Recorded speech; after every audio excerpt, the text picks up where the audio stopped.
Kerusakan sejumlah kendaraan diduga akibat bahan bakar minyak atau BBM subsidi jenis Pertalite bermasalah, membuat masyarakat Bali resah. Sejumlah mobil dilaporkan masuk bengkel dengan keluhan performa mesin menurun, bahkan mogok, hingga perlu dilakukan pengurasan tangki. Sedangkan namun Polda Bali hingga hari Selasa tanggal 24 Juni 2025 sore belum memberikan keterangan resmi mengenai dugaan kelalaian distribusi BBM maupun kemungkinan adanya unsur pidana dalam kasus ini. Kabid Humas Polda Bali Kombes Polisi Arya Sandi, saat dimintai konfirmasi, belum membuahkan hasil. Pesan konfirmasi yang dikirim wartawan tidak direspons, sehingga membuat publik bertanya-tanya soal posisi dan langkah hukum yang diambil polisi dalam menangani persoalan yang merugikan banyak konsumen ini. Beda halnya dengan Polda Bali, Pertamina Patraniaga justru buru-buru mengambil sikap dengan menjalin kerjasama dengan bengkel khusus di beberapa titik lokasi di wilayah Bali. Padahal hingga sekarang belum ada hasil laboratorium mengenai dugaan Pertalite bermasalah, karena sampel BBM sedang diteliti di Jakarta. Kerjasama dengan beberapa bengkel ini, menurut Area Manager Communication, Relations and CSR Pertamina Patraniaga Regional Jatim Balinus, Ahad Rahedi, untuk menangani kendaraan-kendaraan yang diduga mengalami kerusakan akibat pengisian BBM di SPBU. Jumlah bengkel rekanan yang ditunjuk oleh Pertamina ada 7 dan masih bisa bertambah. Bengkel itu adalah Ari Motor di Payangan, Gianyar, Ken Motor di Ketewel, Gianyar, Surya Automobil di Nusa Dua, Badung, Surya Mandiri Motor di Buleleng, Danan Jaya Motor di Tabanan, Kertakarya Motor di Payangan, Gianyar, dan Kurniawan Motor di Lokapaksa, Buleleng.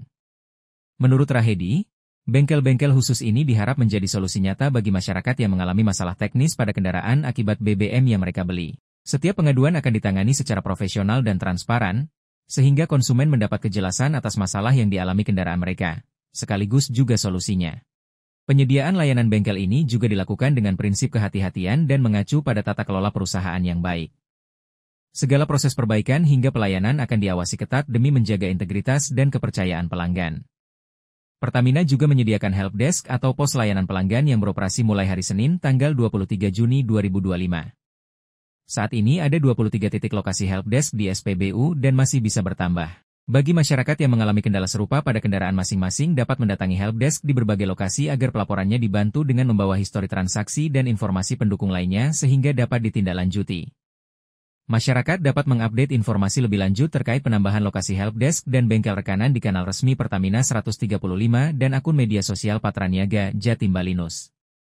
Dengan adanya helpdesk tersebut, Pertamina ingin memastikan bahwa pelayanan ke masyarakat tetap optimal, dan semua keluhan dapat ditindaklanjuti secara profesional. Untuk diketahui PT Pertamina Patraniaga Regional Jatim Balinus telah melakukan langkah cepat dengan menurunkan tim investigasi sejak laporan pertama mencuat di medsos pada hari Senin tanggal 16 Juni 2025. Tim tersebut sudah mengambil sampel BBM dari beberapa SPBU yang diduga menjual BBM tidak layak pakai untuk diuji di laboratorium Jakarta. Ada jadi beda-beda, tidak hanya di satu lokasi yang sama. Mas mungkin ada semacam himbauan pasca ini. Jadi bagi masyarakat tidak perlu khawatir dalam artian kami terus menjaga kualitas dan kuantitas produk kami dalam layanan kita ke masyarakat sebagai satu-satunya distributor energi dalam bentuk BBM di wilayah Provinsi Bali. Jadi kami tidak main-main untuk hal itu.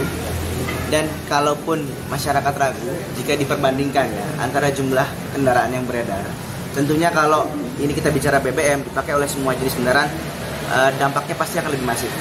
Jadi masyarakat sampai dengan saat ini, kami tiap hari selalu melakukan 7 tahapan pengecekan kualitas dan kuantitas dari mulai pengiriman impor maupun produk kilang sampai dengan sebelum nozzle menyentuh bibir tangki kendaraan milik pelanggan. Jadi masyarakat tidak perlu khawatir. Sebagai antisipasi, jika memang mengalami penurunan performa kendaraan pasca pengisian BBM, silakan lapor ke kanal resmi. Karena tadi catatannya ya, dengan melapor ke kanal resmi, semua akan jadi transparan. Membeli di mana, membeli berapa, membelinya kapan, kebiasaan untuk menggunakannya juga bisa tergambar dari jumlah pembelian dalam liter itu juga. Misalkan tangki 60 liter, biasa beli cuma 10 liter, membiarkan tangki kosong lebih dari separuh itu juga resiko kondensasi dan memicu korosi. Kan gitu.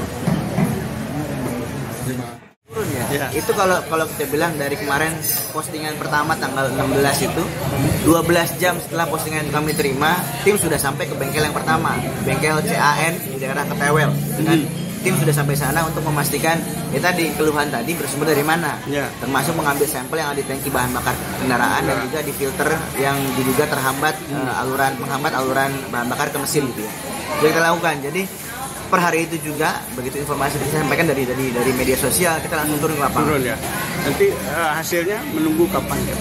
Hasil karena uji dilakukan oleh Migas di Jakarta, sampel-sampel itu dalam 2-3 hari ini kita harapkan bisa keluar. Keluar ya. Oke, terima kasih Mas. Doplang Suyatnyana melaporkan untuk Denpos Channel.